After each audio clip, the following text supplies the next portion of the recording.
My name is James Wicks, formerly bosun on the CSS Indian Chief, now first mate on the H.L. Hundley submarine torpedo boat. Captain Dixon picked us all, 7 of us.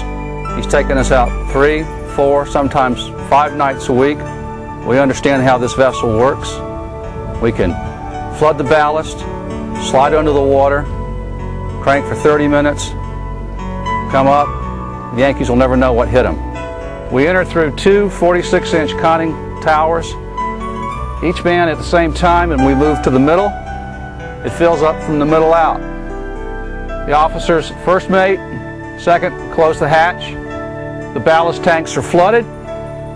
We trim to neutral buoyancy. The men, the 7, not commanding the crew, turn the crank, which turns the propeller, which pushes it through the water. This is an excellent... My name is Harriet Tubman. I grew up like a neglected weed, ignorant of liberty, having no experience of it. And every time I seen a white man, I was afraid of being carried away. I think slavery is the next thing to hell. Well, if a person would be bad enough to send another into bondage, he would. It appeared to me. Be bad enough to send him to hell if he could. Now, I had reasoned this out in my mind. There was 1 or 2 things I would have. Liberty or death.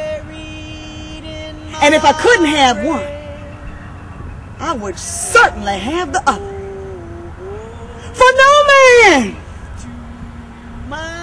shall take me alive. I would fight for my liberty as long as my strength lasted. And when the time came for me to go, I would let the Lord take me.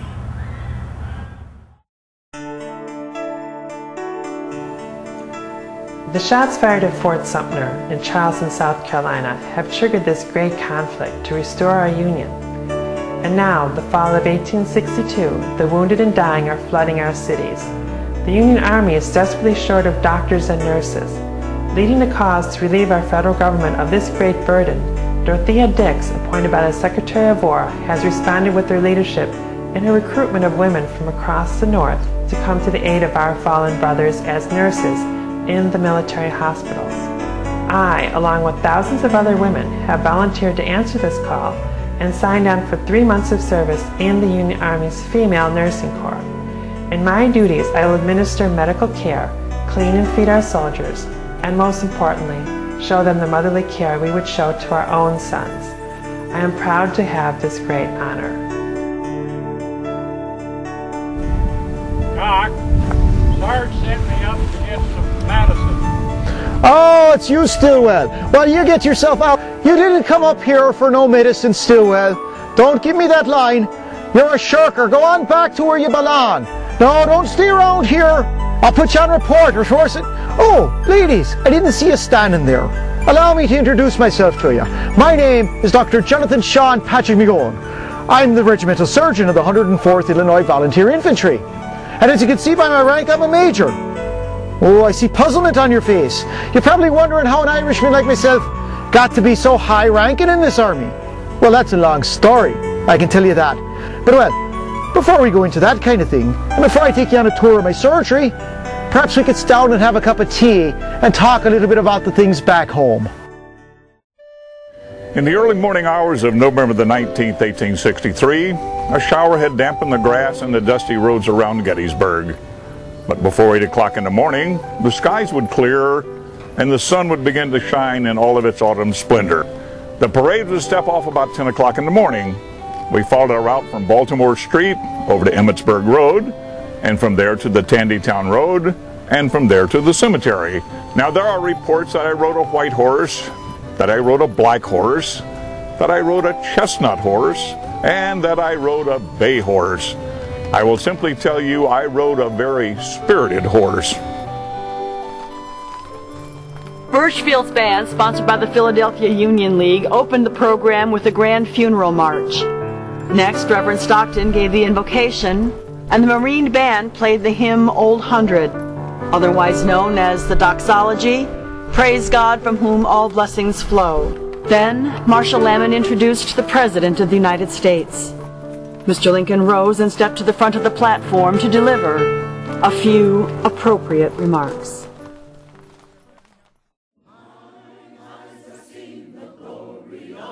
77 years ago, our fathers brought forth upon this continent a new nation, conceived in liberty and dedicated to the proposition that all men are created equal. Now, we're engaged in a great civil war, testing whether that nation, or any nation so conceived and so dedicated, can long endure.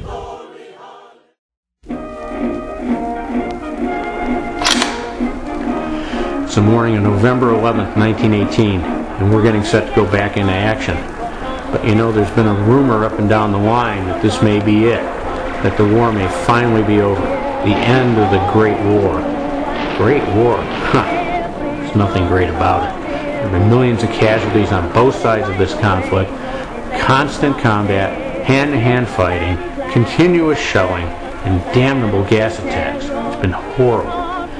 As a matter of fact, even back home, people whose names happen to be things like Schmidt now have to call themselves Smith. And when you go to a restaurant, you can't even get sauerkraut anymore. You have to order victory cabbage. They tell us that we're here to make the world safe for democracy. Well, I sure hope that when we're done with this, that the world is safe for democracy, because the price we're paying to get it seems to be very, very high.